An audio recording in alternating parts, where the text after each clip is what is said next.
জুতো সেলাই করে চলে জীবন জীবিকা। চালার নিচে কোনো রকমভাবে বসবাস করত জমকলের অম্বরপুর দাসপাড়া এলাকার এই হতদরিদ্র পরিবার। হয়তো ঠিকঠাক 3 বেলা খাওয়ারও জুটত না। কে জানতো যে শুধু এই কষ্ট না, সামনে আরো বড় দুর্ভাগ্য অপেক্ষা করেছিল তাদের জন্য। হঠাৎ করে আগুনের ঝাপটা এসে নিঃস্ব করে দিয়েছে এই পরিবারকে। ঝড় গেল, বৃষ্টি গেল, কিন্তু এই পরিবারের মাথার ওপর চালা নেই। সেটা জমকলের নেতৃত্ব থেকে প্রশাসন কেউই দেখতে পেল না। অবশেষে এক বেসরকারি সংস্থার কাছে খবর গেলে ঘর তৈরি করে দেওয়ার প্রতিশ্রুতি দেয়। 1 সপ্তাহ পর থেকে ভিত কেটে শুরু হয় ঘরের কাজ। সম্পূর্ণ হয়েছে। এই ঘরে প্রবেশ করেন হতদরিদ্র মুক্তি দাস ও তার পরিবার। জমকলের বিশিষ্ট সমাজসেবী ও মানবিক মুখ আব্দুল আলিম বাপি বিশ্বাসের সহযোগিতায় ও জমকল থানার ভারপ্রাপ্ত আধিকারিক পার্থসারথী মজুমদারের উপস্থিতিতে এই ঘরের উদ্বোধন করা হয়। কিভাবে আগুন ধরেছিল? পুড়েছিল কিভাবে? আগুন ধরলো কিভাবে?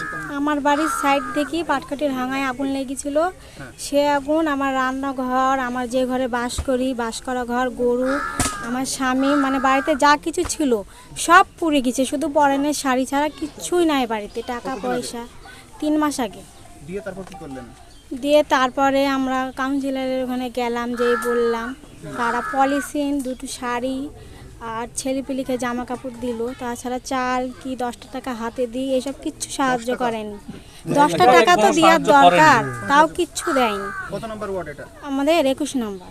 আচ্ছা, তারপর ঘর পাননি আপনারা? না। আচ্ছা, ঘর ছাড় দেবে এরকম কোনো প্রতিশ্রুতি কিছু হ্যাঁ বলিছে, বিরোধ কাগজও জমা নিয়েছে, কিন্তু কেউ আসেনি।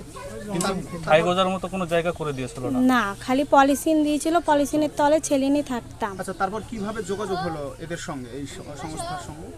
তারপরে আমি উদয়ের পথের এখানে খবর পেলাম যে এরা গরিব মানুষদের সাহায্য করে। দিয়ে ফোন করে বললাম, তারা আসলো, এসে আমাদের 2000 টাকা দিয়ে গেল চাল আর শাড়িটা নিয়ে কেনার জন্যে। তারপরে কিছুদিন পরে এসে ঘর করে দিল। কেমন লাগছে ঘরটা? ঘর পেয়ে ভালোই লাগছে। পলিথিনের তলে 2টো ছেলে নিয়েছিলাম, ঝড়ে, ম্যাগের জলে, বৃষ্টিতে ভিজতাম। এখন তো আর হবে না, এখন তো না। উপকার কেমন হলো? উপকার ভালোই হলো। কি নাম আপনার? আমার নাম পিয়া দাস।